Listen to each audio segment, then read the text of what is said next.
केंद्र सरकार को एनएम एक्ट द्वारा प्रस्तुत होता बाइलॉग को बारिपदा जगन्नाथ मंदिर सेवायत मैंने विरोध कर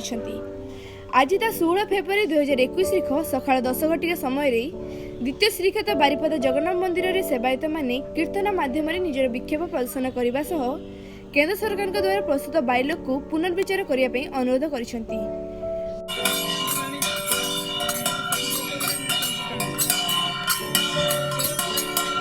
केंद्र सरकार को एनएमए एक्ट द्वारा जो बाइलॉग प्रस्तुति होती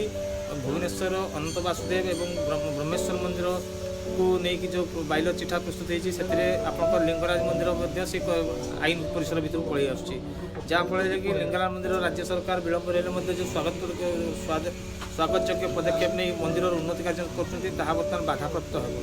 हो से मंदिर रेडियास भितर आम सेवायत भाई मान बासगृह रोचे जहाँफल से बहुत असुविधार सम्मुखीन हे तेणु बारंबार दाबी कराऊँगी जे राज्य सरकार ना केंद्र सरकार ये आईन को ठीक भाव आलोचना करी प्रथम प्रत्याहत करूँ एवं ठीक भाव आलोचना करी प्रथम सेवायत भाई मान सहित आलोचना करवा दरकार जेहेतु आईनटा लागू से मंदिर में आगे से मंदिर सेवायत भाई मान विषय पूरा सचेतन करवा दरकार और विषय आलोचना कर जानवा दरकार जे आईन करने लाभ कौन क्षति कौन ताकू उपयुक्त पदक्षेप नहीं कि जहाँ ग्रहण कर प्रथम डिमांड हूँ एनएमए एक्ट जो लागू होती तुरंत आगे प्रत्याहार कर